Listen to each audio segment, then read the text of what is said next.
This afternoon, a federal judge in California denied Governor Gavin Newsom's emergency request to immediately block President Trump from using 4,700 National Guard troops and Marines in Los Angeles to help out with those immigration raids. But this legal fight is not over. The judge did set a hearing for Thursday. California's Attorney General wrote in part on social media today, quote, "The president is looking for any pretense to place military forces on American streets to intimidate those who disagree with him. It is illegal and dangerous. We're fighting to stop him." And he joins me now, California Attorney General Rob Bonta. Great to have you on the show. I just want to get your reaction to that federal judge this afternoon declining Governor Newsom's request for an immediate emergency order to stop President Trump, instead scheduling this hearing for Thursday. Is this a defeat?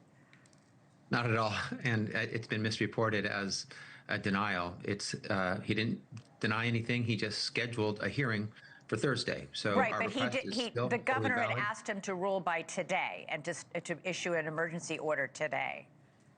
Correct. And the people of the state of California, represented by me and the governor of California, we sued together. We requested emergency relief because of the irreparable harm and irreversible injury that we would suffer.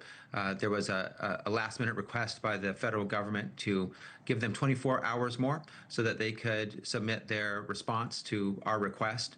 And very reasonably, the judge accommodated that request and set a hearing on very shortened time for Thursday. So we see this as the status quo. Our request is in. The opposition from the federal government is coming. We'll get an order as early as Thursday. It's fully appropriate for a thoughtful judge to consider the arguments of the federal government in this case. The Trump administration claims it's going to win this court challenge, that the president has every legal right to do what he did, send in the Guard and the Marines without your state's consent.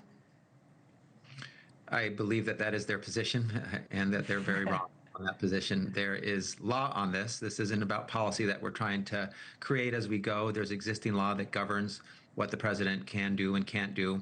The president has invoked a specific statute to call in the National Guard that he believes authorizes him to call in the National Guard. And that law requires that there be a rebellion. There's no rebellion. It requires that there be an invasion. There's no invasion. It also requires that the federal government not be able to execute federal law in the regular course. That doesn't exist either. It further requires that the governor provide consent to the request for the National Guard to come in, and that doesn't exist. So key elements in the existing federal law that the president relies on don't exist. They're going to have a very hard time opposing that. And so I know they think that they're going to win. We're pretty confident in our position, and that's why we have a judge to look at the law and facts and make a decision. The president claims there's a rebellion going on. You know, we're on day 5 now of these protests that have, been, while our reporters on the ground have characterized them as largely peaceful, there have been pockets of real violence. We have had property destroyed, buildings being looted, police officers having fireworks, firecrackers, and bottles and chunks of concrete thrown at them. These images are disturbing. You can at least concede that. Of course, crime is disturbing, and fighting crime is what sheriff's departments and police departments do. They're fully equipped to handle it. It's the largest sheriff's department in the nation, the 3rd largest police department in the nation. They have great men and women, officers and resources to combat any crime that's occurring. I don't think anyone can credibly say that there's a rebellion in Los Angeles right now, or that there's an invasion in Los Angeles. I know that the president likes to use that word because that's the word that gives him more power. He wants to say there's a rebellion when there isn't one. He wants to say there's an insurrection when there isn't one. Wants to say there's an invasion or an emergency when there isn't one, because if there is one when there's not, but if there were, he would get more power, and he really wants the power that's at the other end of the law. But the facts matter, and the facts don't support him.